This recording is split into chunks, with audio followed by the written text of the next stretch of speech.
les Assises de l'immobilier de Metz 2021. Plateau 4. Où se situe l'état du marché immobilier? Les facteurs de stabilisation et de dégradation. Rebonjour à toutes et à tous, il est exactement 12h passées de 3 minutes. On est ravis d'être avec vous, toujours ici, au cœur de l'arsenal de Metz, la preuve qu'un bâtiment militaire peut être reconverti dans d'excellentes conditions. On est ravis d'être avec vous. C'est un plateau, c'est le plateau numéro 4 de la matinée, où se situe l'état du marché immobilier. On va faire un peu d'économie si vous voulez bien. Mais vous inquiétez pas, on va vous donner les bonnes clés de lisibilité, facteurs de stabilisation ou de dégradation, tout un programme. Pour en parler, un économiste connu et reconnu en France. Merci à Nicolas Bouzou d'être avec nous. Merci de l'invitation. Merci Nicolas. Applaudissements pour Nicolas Bouzou. Merci. Merci. Alors, le directeur général du Crédit Agricole devait être avec nous, mais il est remplacé dignement par Richard Rostouché, qui était avec nous, qui est directeur pour le Crédit Agricole de Lorraine. Bonjour Richard. Merci. Voilà, et nous avons une universitaire qui est titulaire de la chaire European Real Estate Management, c'est ça? Management. Fana Disler est avec nous. Voilà, triomphe. Maître de conférence titulaire de la chaire, effectivement, European Real Estate Management, donc chaire immobilière. On va essayer de faire un peu moins d'anglicisme, si c'est possible. Merci en tout cas d'être avec nous. Je vais vous poser une première question à vous, Nicolas Bouzou. Alors, on vous connaît bien, hein, vous êtes sur tous les plateaux de télé, vous avez un avis très écouté, vous avez l'oreille aussi de grands dirigeants. Le marché immobilier, si vous deviez le définir structurellement sur le plan économique, il se constitue de quelle façon? Je dirais que le marché immobilier va trop bien. C'est une bonne chose pour vous qui nous écoutez et qui êtes dans la salle, mais en tant que citoyen et personne qui participe au débat public, c'est quand même un problème. Parce que pour répondre à votre question, vous me demandez de qualifier structurellement le marché de l'immobilier. Je parle du logement là. Hein. Oui, bien sûr. En fait, il est très facile à qualifier structurellement. Hein. Il y a plus de demandes que d'offres. Voilà. Donc c'est très bien pour tous ceux qui ont des revenus qui dépendent des prix, parce que ça fait forcément monter les prix. Nous, on a fait chez Asterès des études économétriques pour essayer de voir, de quantifier vraiment les écarts entre l'offre et la demande. Quand vous avez une demande qui augmente de 1% en France, une demande de logement qui augmente de 1%, vous avez une offre qui augmente à moyen terme de 0,3%. Alors ça, c'est sûr que les prix, donc, ils montent. Hein. Vous pouvez prendre le problème dans tous les sens. Donc c'est ça qui caractérise le marché de l'immobilier, avec des écarts géographiques très importants, parce qu'en fait, les gens, ils veulent avoir des logements là où ils travaillent. Or, l'activité économique, dans le monde entier, mais plus particulièrement en France, elle est très concentrée et elle s'est beaucoup concentrée ces dernières années. Donc, dans ce qu'on appelle les zones tendues, les écarts, cet écart entre l'offre et la demande est très important. Et pour moi, c'est un problème social absolument majeur. C'est vraiment quelque chose qui m'inquiète énormément, les problèmes d'accès au logement. Et je vais vous dire un truc, et je m'arrête là pour cette première question, pour ne pas monopoliser la parole et surtout pour écouter mes camarades, mais l'opinion publique n'a pas encore fait le lien entre les prix du logement élevés et le fait qu'on ne construit pas assez. Les gens considèrent que les prix du logement élevés, c'est une fatalité, c'est un dysfonctionnement. Mais on est un certain nombre à expliquer qu'il faut qu'on construise plus et qu'en réalité, on pourrait parfaitement arriver à détendre un peu le marché si on était en capacité de construire davantage, ce qui passe par tout un tas de modifications. Mais en même temps, notre ami Robin Rivaton dit souvent, en France, on essaie de faire des trucs très compliqués, comme faire pousser des startups. Ça, c'est vraiment compliqué. Les logements, il suffit de les produire, en quelque sorte. Alors, c'est un peu caricatural, mais enfin, je veux dire, il y a quand même quelque chose derrière ça qui est très juste.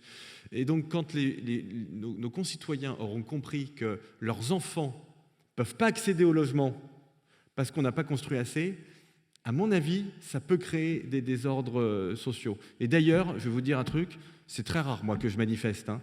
Mais s'il y avait une manifestation pour dénoncer le manque de logement, eh bien, sans doute, j'irais manifester. Est-ce que, finalement, on ne verra pas arriver les gilets jaunes du logement? Allez savoir.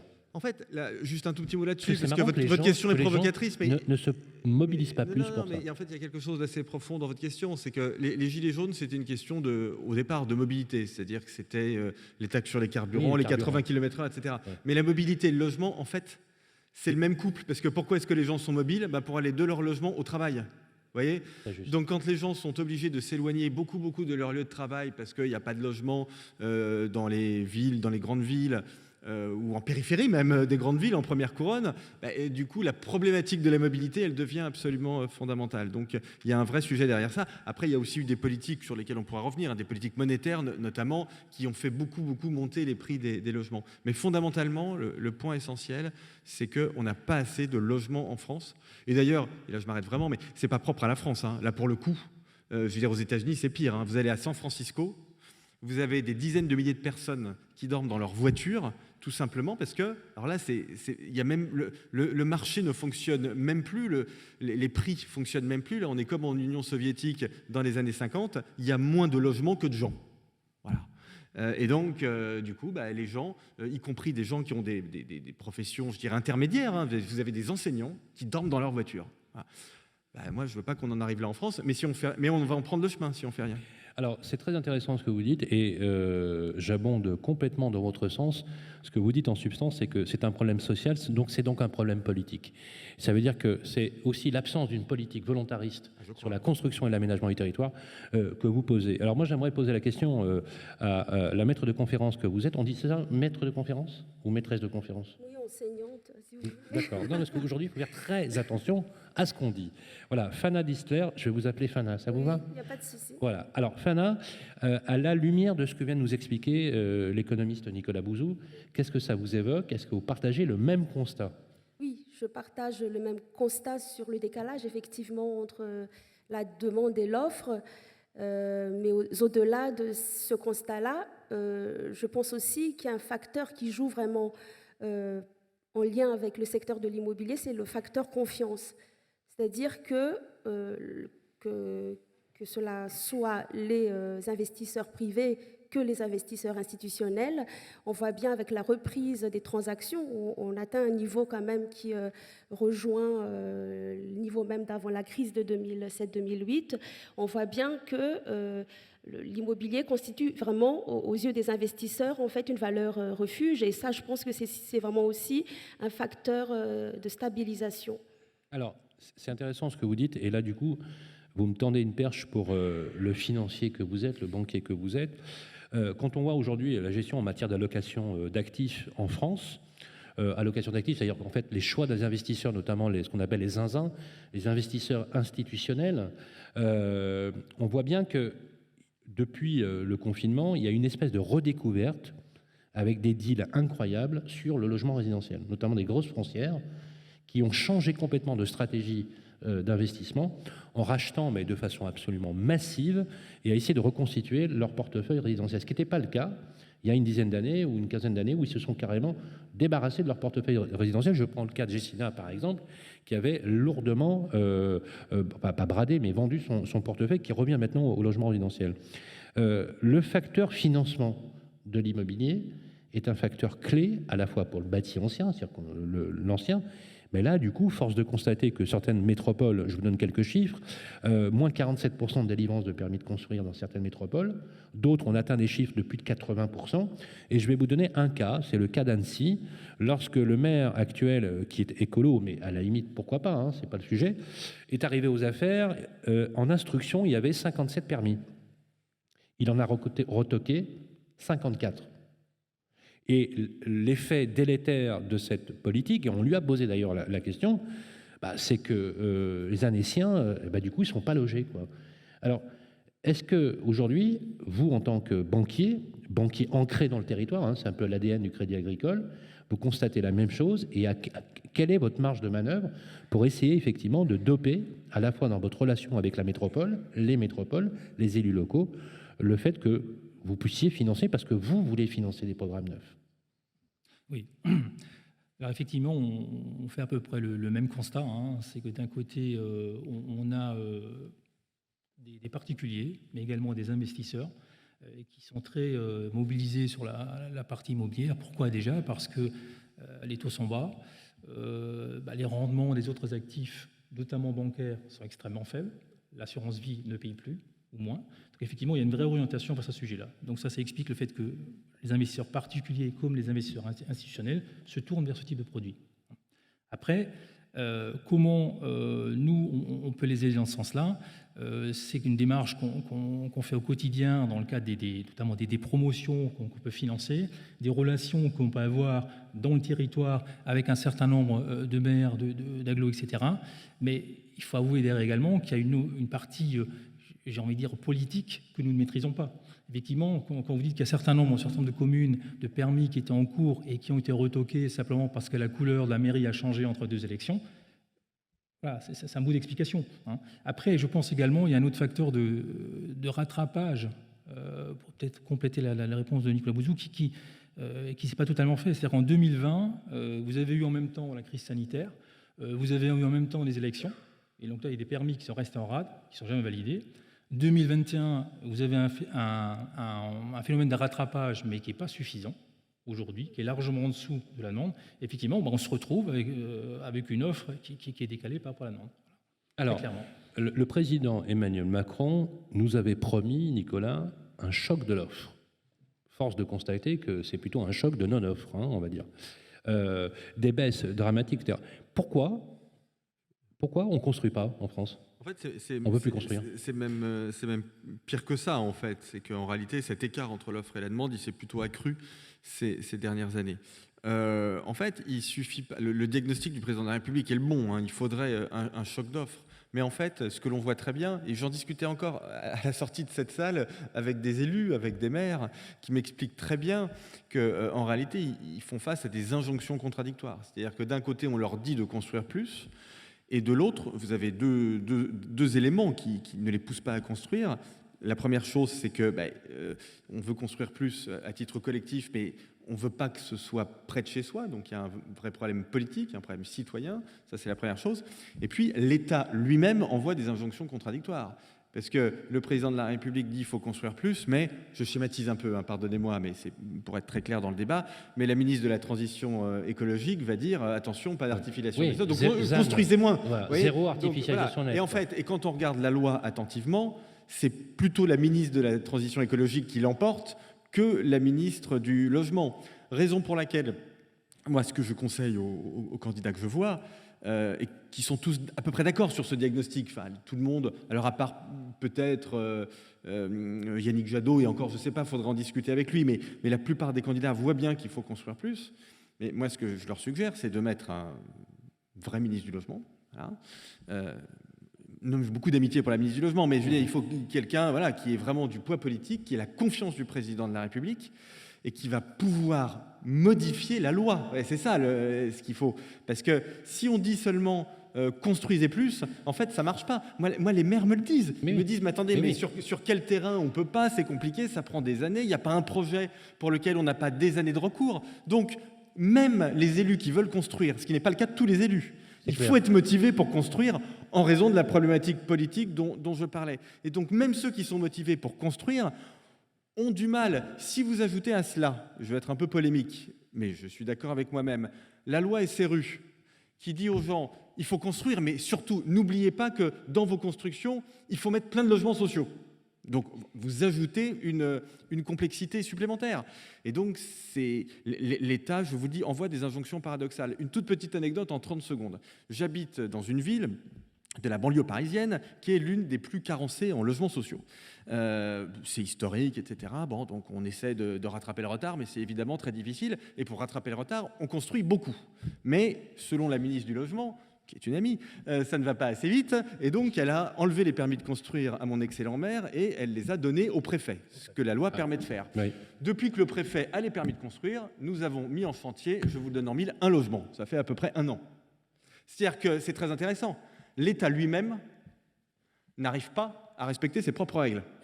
C'est-à-dire quand l'État prend les permis de construire et dit « Bon, maintenant, j'en ai marre, je vais faire des logements sociaux, vous allez voir ce que vous allez voir, parce que vous êtes une méchante ville de droite qui n'aime pas les logements sociaux, mais moi, je vais faire des logements sociaux », tu parles, 0 logement, parce que l'État est quand même obligé de respecter la loi. Vous voyez, donc il faut des changements au niveau de la loi.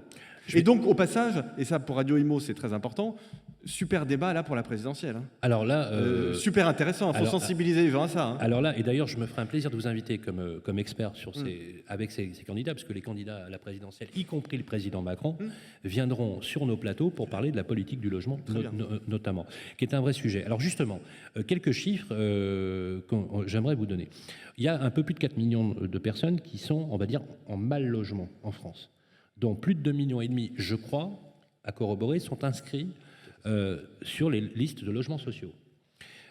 Autre chiffre, les 2/3 des occupants du parc de location privée seraient éligibles au logement social. Donc, ce que ça m'évoque, c'est que finalement, sans le parc privé, il y a juste un problème dans le pays. Donc, ils remplissent une fonction finalement supplétive à ce que devraient finalement faire les métropoles ou l'État pour loger décemment les Français. On est d'accord sur le constat, Fabien ? On est d'accord, mais ceci étant, en fait, on constate quand même, c'est assez paradoxal, d'un côté, l'État se désinvestit du logement social, là on le constate vraiment, et de l'autre côté, il y a une forte institutionnalisation par rapport, les débats de ce matin l'ont bien montré, qu'il y a une approche même très coercitive, en fait, de lois qui s'imposent de plus en plus en lien avec le logement de manière générale, mais aussi le logement privé, et qui fait que, quelque part, les acteurs de l'immobilier passent leur temps à rendre compte au lieu de vraiment définir une stratégie claire, en fait. Et ça montre bien qu'il y a un désinvestissement d'un côté et une sorte voilà, d'une approche, une institutionnalisation assez coercitive de l'autre côté. Donc, du coup, pour répondre à la question, c'était... Alors, la question est la suivante. On a aujourd'hui un parc privé qui assume des fonctions que pourrait assumer finalement, dans une certaine mesure, l'État. On va dire l'État qui est celui de loger des citoyens dont le revenu, en fait, les empêche d'avoir, par exemple, un accès normal à la propriété. Des personnes qui sont juste en dessous, qui passent même pas dans les radars de la banque au niveau des ratings, des scorings, pour pouvoir accéder à la propriété. Il y a des personnes qui touchent légèrement plus, mais pas assez pour aller dans le parc privé. On appelle ça les logements intermédiaires.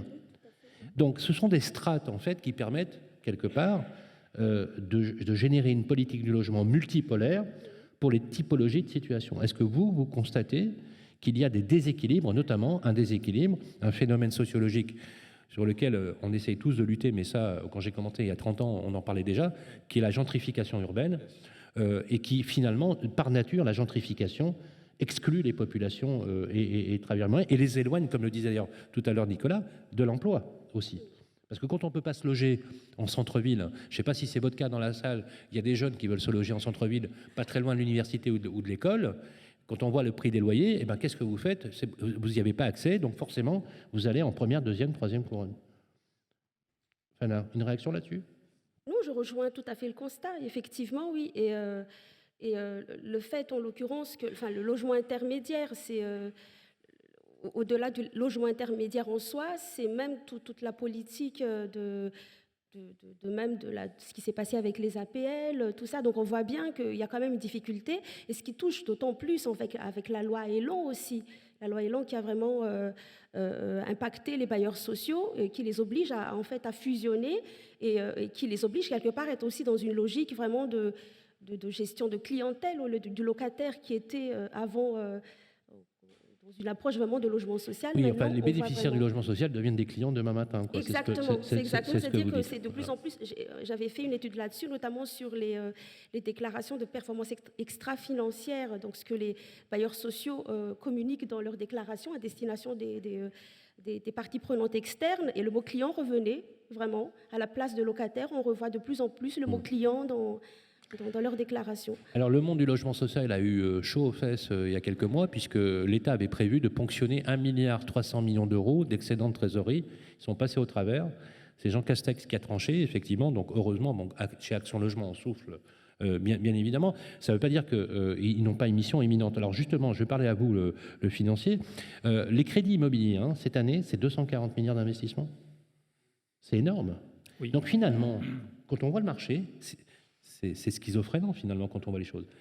Ça cartonne en transactions, et il n'y a jamais eu autant de crédit qui s'est développé avec un loyer de l'argent qui est historiquement bas.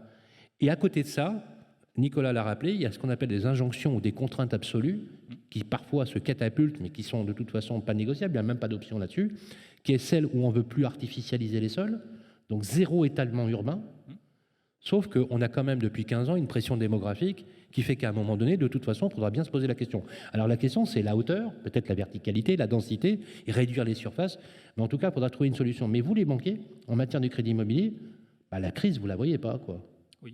Alors, je confirme que un paradoxe au incroyable. niveau bancaire, l'immobilier ne connaît pas la crise. En termes de volume d'activité, oui. si vous prenez toutes banques confondues sur 2020, les encours sont accrus de 5,5%. Les encours. Donc imaginez la production derrière, vu la durée moyenne. Je pose la question, ça m'intéresse, la production, elle s'accrue de combien à peu près? Voilà. Alors, sur 2020, on est à plus 23, plus 25, et cette année, on sera légèrement au-dessus. Donc vous voyez un peu, c'est énorme. Et vous avez raison de le dire, on est beaucoup sur la transaction. Et il y a un déficit de neuf. Il y a clairement un déficit de neuf. Le sujet, il est là, quoi. Mais effectivement, les clients sont appétents. On a évoqué les raisons tout à l'heure. Les banques ont de la liquidité. Et les banques ont quelque part... j'aime bien ce parallèle. Alors, je vais faire un parallèle avec la partie entreprise, qui est également ma partie. On a, dans le cadre de la crise sanitaire, on a fait beaucoup de PGE, d'accompagnement des entreprises. Et j'ai envie de dire que les banquiers ont retrouvé un peu leur métier de conseil. Il y a une reconnaissance qui a été retrouvée. Et ça, on l'a gardé. On l'a gardé, cette proximité, cet attachement au territoire, on l'a gardé sur le client particulier. Et il y a une vraie volonté de faire. Il y a une vraie volonté de suivre et on a les moyens de suivre. Mais effectivement, voilà, il faut qu'il y ait de l'offre. Il faut qu'il y ait effectivement, on est sur la transaction aujourd'hui. Le marché est extrêmement actif, mais c'est de la transaction. Alors, alors justement, on va essayer de faire un peu de polémique, mais dans le bon sens du terme. On a vu le Premier ministre, via Emmanuel Vargon, a chargé François Rebsamen, maire de Dijon, président de la métropole de Dijon, de rédiger son rapport. Nous sommes chez lui vendredi prochain, le 19 octobre, avec nos confrères du Figaro, pour justement, on est à l'hôtel de ville de Dijon pour parler du rapport Rebsamen. 3 mesures ont été reprises. 3 mesures. Il y en a une sur laquelle je voudrais avoir votre avis. Et ça fait écho à ce que vous disiez tout à l'heure par le fait que les préfectures ont pris la main, finalement, sur le pouvoir, entre guillemets, régalien de signer les permis de construire ou d'instruire les permis de construire, qui est celui d'un contrat avec l'État et les métropoles. Est-ce que vous l'avez vu, ça? Oui, alors... Est-ce que vous y croyez à ça? Parce que apparemment, ces trois, et on parlera des autres, bien évidemment, mais celle-ci me paraît emblématique, elles ont été retenues par Jean Castex, dans son discours d'ouverture du Congrès de l'Union sociale pour l'habitat, le congrès de l'USH qui avait lieu à Bordeaux. Alors, Nicolas Bouzou. Je laisserai répondre mes camarades sur les aspects techniques. Je ne suis pas un spécialiste du logement, mais évidemment, cette idée de contrat entre l'État et les métropoles, c'est une idée qui est forcément bonne sur le papier. Mais en réalité, on peut déjà contractualiser, les villes peuvent déjà faire des contrats avec l'État. Par exemple, sur les logements sociaux, typiquement, j'en parlais tout à l'heure, quand on est carencé et qu'il est très difficile de passer la barre des 20 ou des 25% de logements sociaux à court terme, on peut parfaitement faire un contrat avec l'État et essayer de négocier un peu l'amende, etc. Donc tout ceci est possible. Je voudrais faire 2 remarques par rapport à ça. Première remarque, je l'ai dit, quand vous faites un contrat, vous êtes quand même obligé de respecter la loi. Donc, ce n'est pas ça qui va résoudre la question de l'étalement urbain. Si vous n'avez pas le droit de faire de l'étalement urbain, vous pouvez faire tous les contrats que vous voulez. Vous n'allez pas faire un contrat qui déroge à la loi. Ce n'est pas possible. En plus, en France, en l'occurrence, il faudrait regarder de près, demander à des juristes, mais je pense que constitutionnellement, ce n'est même pas possible. Il y a des pays où c'est possible, les Pays-Bas, etc. Mais en France, je ne suis même pas sûr qu'on puisse le faire. Mais de toute façon, là, en l'occurrence, ça ne se fera pas. Donc ça, c'est la première chose. La deuxième chose, c'est que j'ai maintenant 15 ans d'expérience des politiques publiques, conseil aux entreprises, conseil au gouvernement, et donc je sais que l'État ne respecte pas toujours les contrats. Et qu'il y a aussi une défiance entre les collectivités locales, y compris les métropoles, et l'État. Vous voyez ? Donc, je dis très bien sur le papier, on ne peut qu'être pour, mais ça nécessite sans doute un ajustement de la loi, et puis un changement quand même de mentalité dans les rapports entre les collectivités locales et l'État. Alors, la question de l'aménagement du territoire, Fana, c'est un sujet majeur sur les politiques publiques, mais aussi les politiques d'aménagement. Aujourd'hui, quand on voit le comportement des investisseurs institutionnels, on se rend compte qu'en fait, leur logique d'investissement s'oriente uniquement sur des grandes métropoles et uniquement sur ce qu'on appelle les quartiers prime, c'est-à-dire des emplacements, des portefeuilles avec des taux de rentabilité interne qui sont élevés, au détriment finalement d'un équilibre territorial qui finalement subit cette peine-là, puisque ça réoriente les investissements, pas forcément là où il faut. Est-ce que c'est structurel sur le marché de l'immobilier français ou pas ? Est-ce que c'est structurel sur le marché français, le fait en l'occurrence de miser sur les grandes métropoles?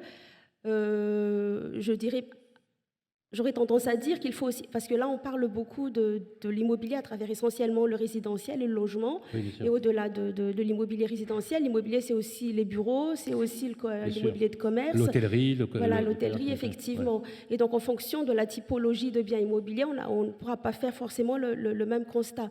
Juste par rapport quand même, pour revenir à la dimension du financement, c'est vrai qu'il y a cette idée de liquidité existante donc, au niveau des banques.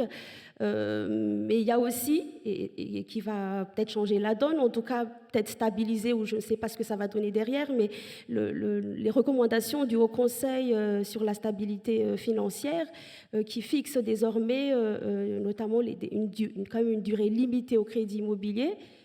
Donc, on ne peut plus excéder 25 voire 27 ans dans la durée notamment des crédits immobiliers, et qui fixe également les 35% de taux d'endettement, qui étaient déjà les règles qui étaient déjà existantes, mais avec à partir de janvier 2020 un contrôle vraiment donc des pratiques des établissements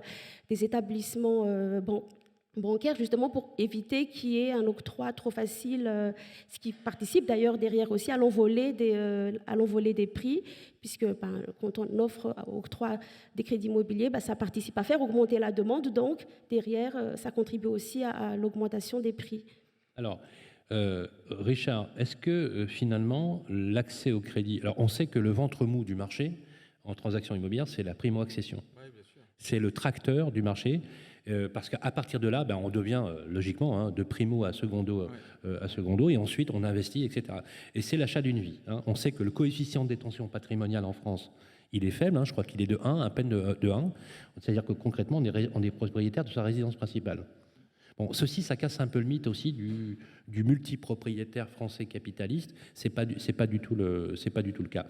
Le HCSF, c'est un peu schizophrénant parce qu'à une époque, ils avaient resserré un petit peu les boulons en disant attendez, tapez sur les banques, vous prêtez trop. Puis le 1er janvier 2021, relâchement, on est passé de 33 à 35 pour le neuf, je précise, avec une durée maximale de 25 ans. Bon, question. Paradoxalement, alors je ne sais pas si c'est le cas, mais j'aimerais que vous parliez au titre du Crédit Agricole, on a vu un scoring, un rating en fait beaucoup plus élevé, notamment sur, par exemple, les personnes qui n'ont pas ou très peu d'apport. Et on voit bien qu'il y a une corrélation entre l'acte d'achat qui permet effectivement de se libérer, de s'affranchir, notamment sur des loyers qu'on peut qualifier de payer à fond perdu dans une certaine mesure, même si parfois on fait un lien entre la propriété et le manque de mobilité, parce que ça immobilise les gens sur une durée longue. Est-ce qu'aujourd'hui, au Crédit Agricole, vous allez au maximum du délai, je crois, c'est 20% au-dessus des normes? Oui. Est-ce que c'est votre cas aujourd'hui? Est-ce que vous, en Lorraine, vous êtes à fond sur ce sujet-là? Alors, clairement, on est en limite. C'est-à-dire que vous êtes déjà au taquet des on est dans les 20%, mais pour être simple, on le gère. C'est-à-dire qu'à un moment donné, aujourd'hui... Alors, je pense que par rapport à un marché, il faut un garde-fou. Donc, il n'y a pas de débat par rapport à ça, et ça nous va bien. Après, la difficulté, c'est que c'est un modèle qui a l'intérêt d'être simple, mais qui en même temps ne correspond pas à tout le monde. Lorsque vous dites, voilà, il y a un taux d'effort de 35%, 35% si vous avez 3 000 € de revenus pour un couple, et si vous en avez 10 000, ce n'est pas la même chose, et le reste à vivre n'est pas du tout le même. C'est clair. Et en fait, ce qu'on est en train de pénaliser un petit peu, ce sont les petits investisseurs, c'est-à-dire finalement celui qui a son habitation, mais qui veut faire de l'immobilier, qui veut défiscaliser, qui veut avoir une approche patrimoniale.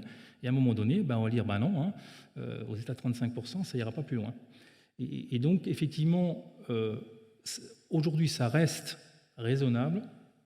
J'ai ouï dire que ça allait encore se renforcer début 2022, ou se durcir. Oui. Si c'est le cas, ça risque de devenir problématique, parce que je ne vais pas employer le mot d'encadrement du crédit parce que ce n'est pas le bon, mais à un moment donné, ça va quand même commencer à freiner la machine, quoi. Alors, c'est intéressant parce que... Oui, vous vouliez réagir, Nicolas, peut-être. Non, non, allez-y.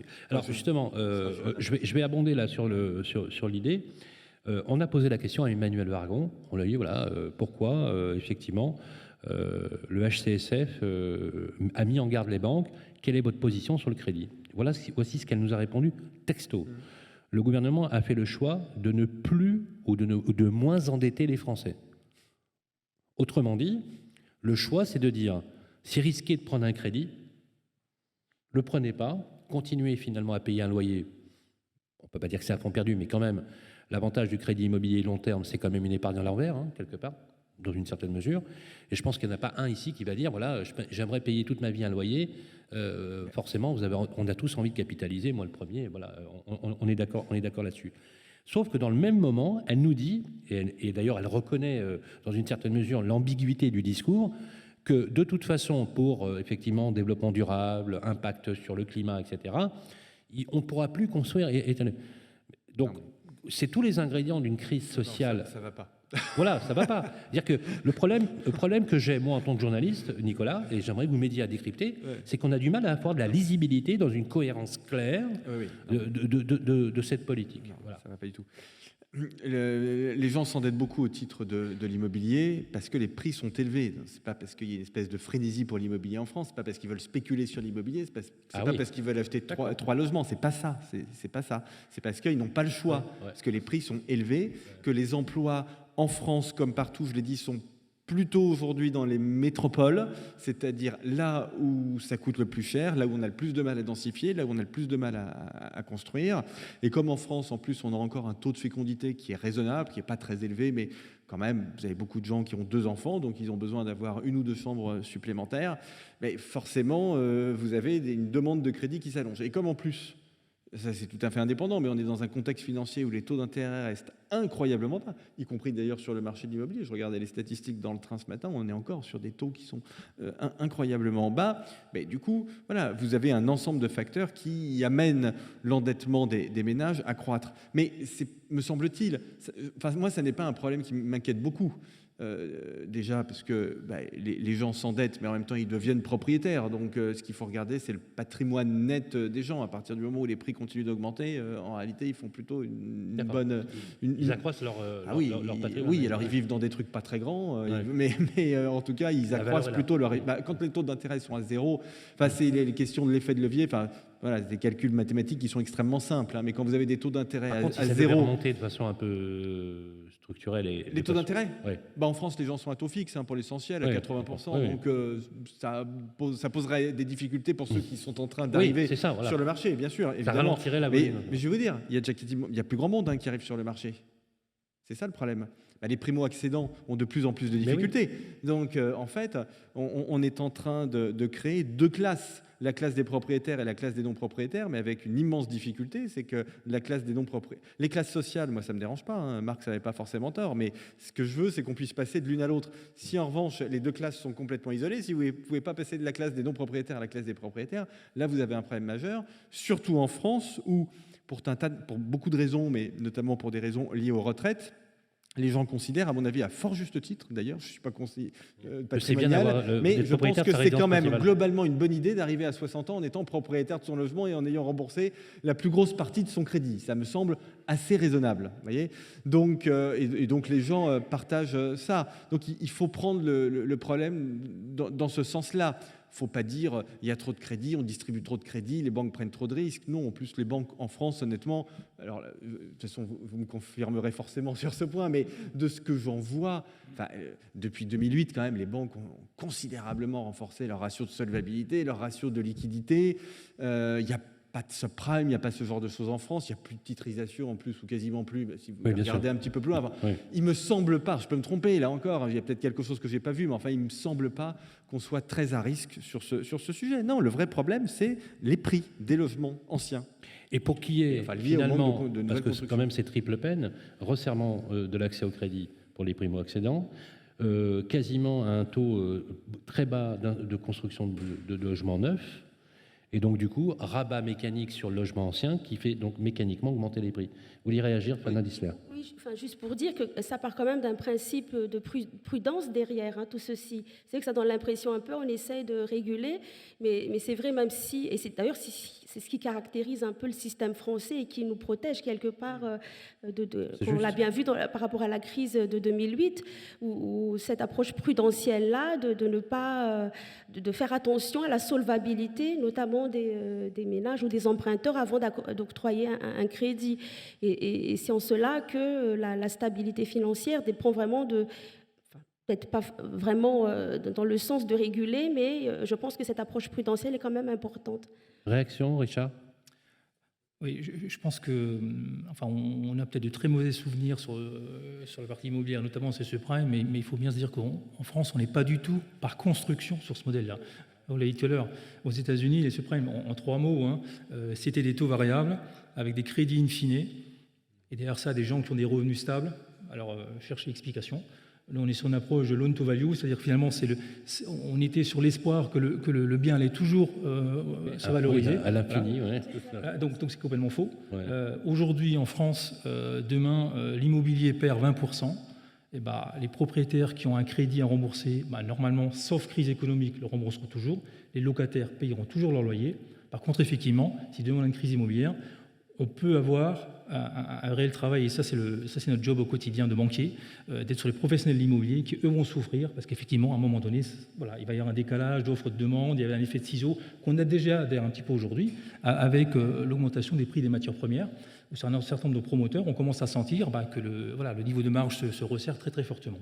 Les actifs immobiliers sont hétérogènes par nature. Vous êtes d'accord là-dessus? Et on ne peut pas modéliser ni standardiser l'approche économique du bâti, du territoire, d'un territoire à un autre. Ce qui est pas évident à modéliser. C'est de plus en plus vrai, hein, parce Oui, que oui. cette hétérogénéité, elle s'accroît considérablement, parce que quand on regarde des prix en France, on regarde les prix en moyenne, donc on dit, voilà, les notaires nous disent ça augmente de 5-6% sur un an à peu près. Mais en fait, ce que l'on voit, c'est à l'intérieur de ces indices, des mouvements qui ont été très importants ces dernières années. Et en fait, il y a des endroits, alors c'est peut-être en train un tout petit peu de changer, mais il y a des endroits où les prix, je dirais, ils tendent presque vers l'infini, enfin ils montent et ils peuvent continuer de monter, donc c'est schématiquement le centre des métropoles avec beaucoup d'activités économiques, donc Paris, Bordeaux, Toulouse, etc. Vous connaissez ça par cœur. Mais à l'inverse, vous avez des biens dont les prix tendent vers zéro, vraiment, parce qu'il n'y a pas de demande. Et oui, Voilà. bien sûr. Alors, il se trouve que je connais très bien la région Grand Est. J'ai une maison de famille à 70 km au sud de Nancy. Vous avez des fermes absolument extraordinaires sur des très grands terrains qui se vendent 25 000 €, quelque chose comme ça. Vous voyez, donc, mais oui, et en fait, c'est logique. Parce que ce sont des endroits qui se sont désindustrialisés, il n'y a plus d'économie, Oui, les services publics sont partis, donc la oui. démographie. Donc, oui, c'est toujours la loi de l'offre et de la demande. Alors, peut-être. Quel paradoxe quand on... Non mais c'est Oui. incroyable, cet espace que l'on a à proximité C'est des des endroits grandes sublimes, en villes, plus. des endroits Très, sublimes, très beaux. et on galère à vivre dans des chiottes, excusez-moi l'expression, dans les centres-villes. C'est avec des chambres qui font quoi, 8 mètres carrés, 9 mètres carrés? Alors, si vous me permettez d'ajouter quelque chose, mais là je suis extrêmement prudent, c'est peut-être en train de commencer à changer sous l'effet de la crise du Covid et sous l'effet de cette mutation que vous connaissez, mais à mon avis, dont vous y on n'a croyez, pas... vous, à l'exode urbain des grandes métropoles? Je ne sais pas. Ce que je sais en tout cas, c'est que quand vous avez 30 à 40% des métiers qui sont télétravaillables en France et que les entreprises sont en train de faire converger les accords d'entreprise, ils sont signés en ce moment, accords de branche plutôt accords d'entreprise. Ouais. Ils sont assez ambitieux finalement. On va vers 2 jours et demi de télétravail. Je peux vous dire que 2 jours de télétravail par semaine sur 30 à 40% des gens qui travaillent, c'est un changement sociologique, économique absolument majeur dont on n'a pas fini de voir les effets. Je ne peux pas vous en dire plus parce qu'on va voir, ça va nous apporter plein de surprises. Alors, moi, mon sentiment... Les études qui ont été menées, puisqu'on on a fait quelques sondages auprès de 10 000 foyers sur notre média et avec mes confrères de la presse immobilière, Challenge, Le Monde, BFM, où on a constaté qu'effectivement, ce n'était pas patent. C'est-à-dire que c'est pas un mouvement anthropologique, urbain, où on a un exode massif, etc. Il y a des signes. Mais c'est peut-être pas un exode, mais c'est peut-être autre chose. C'est peut-être du collectif vers l'individuel. C'est peut-être du collectif vers l'individuel. Je vais aborder. Là, la ministre de la Transition écologique va encore plus s'arracher les cheveux. Ouais. Bah oui. Et c'est peut-être aussi des centres-villes vers les premières, deuxièmes couronnes, ou vers les villes moyennes, mais pas nécessairement vers les campagnes. Vous voyez ce que je veux dire? Mais c'est intéressant ce que vous dites, parce que par exemple, on a listé 10 villes moyennes, parmi lesquelles il y a par exemple 3, Poitiers, des petites villes moyennes, eh bien, qui retrouvent des couleurs démographiques alors qu'elles étaient en dégradation démographique. Donc c'est très intéressant.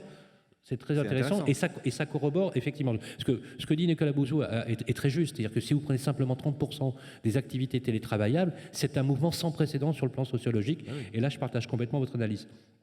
Il est presque l'heure de nous quitter, je voudrais qu'on fasse une petite conclusion rapide chacun par rapport à la thématique du jour. Merci en tout cas d'y avoir participé. Je vais commencer par vous, Richard Rostouché. On est sur 2021 avec un chiffre incroyable, vraiment incroyable. Et on voit bien qu'effectivement, la confiance qu'ont les Français sur la pierre, mais c'est aussi la traduction d'un stress économique, puisque c'est un refuge vers la pierre, c'est historique. Hein, il y a quelque chose qui nous ramène vers la pierre. Je rappelle simplement que les Français ont inventé réellement le droit de propriété. Hein. Pour ceux qui ont fait un peu d'histoire, vous savez, en 1789, il y a une révolution qui disait liberté, égalité, propriété. Et ça a changé 3 ans plus tard. On aurait dû garder ça. C'est devenu liberté, égalité, fraternité en 1792 exactement. C'est-à-dire qu'effectivement... Donc, non, mais c'est intéressant de prendre l'histoire parce qu'en fait, en réalité, le combat social, c'était le combat d'accès à la propriété. Richard, quelques mots. Oui, je crois que c'est une vraie tendance de fond. Hein. On l'a évoqué pour différents sujets. Hein. Il y a une volonté d'accession à la propriété. Les Français sont en retard. On est à, je crois, 65% de propriétaires. La Communauté européenne, je crois qu'on est à plus de 70%. Donc effectivement, il y a une vraie volonté de rattrapage. Il y a un certain nombre de phénomènes qu'on a évoqués. Voilà, on essaie de sortir un peu des villes. Il y a la notion de durable. Il y a plein de facteurs qui aujourd'hui pousse effectivement à notamment développer le résidentiel. Hein. Mais au-delà de ça, je crois qu'il faut que l'ensemble des acteurs, j'aime bien votre première question qui était par rapport, finalement, qui était beaucoup plus générale par rapport aux institutionnels, etc. Finalement, comment faire globalement pour développer cet immobilier, quoi, hein. Et faire juste terminer sur un élément, on a aujourd'hui dans nos clients un certain nombre de promoteurs notamment, qui, en termes de coûts de production, sont inférieurs à ce que peut faire l'État. Et avec un facteur qui est quand même important aujourd'hui, c'est que avant, lorsqu'un promoteur faisait un financement, il était nettement plus cher que l'État, indirectement la CDC, parce que les taux étaient élevés, il y avait un décalage de taux, mais aujourd'hui, il n'y a quasiment plus de décalage.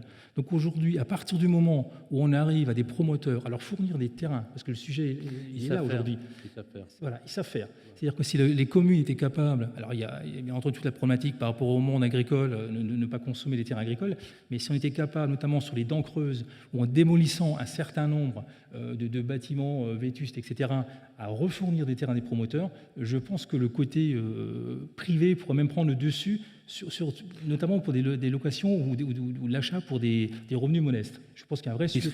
Ce qui serait une excellente chose. Fanna Dissler. Oui, donc pour parler un peu d'autres immobiliers, parce qu'on parle essentiellement là de résidentiel, il y a notamment d'autres actifs immobiliers, en revanche, là, qui sont dans une situation beaucoup plus difficile, et je pense notamment au lien avec ce que vous disiez à l'immobilier de bureau, hein, le développement, 45% des salariés, semble-t-il, souhaitent réorganiser leur travail en y introduisant du télétravail. Quand on entend qu'un groupe comme PSA a déjà annoncé une réduction de 30% de leur surface de bureau. Donc, ça veut dire que la tendance qui existait déjà avant la crise... Qui était déjà bien engagée, il faut le dire. Bien engagée, mais qui a été accentuée, on va dire, par la crise. Exactement.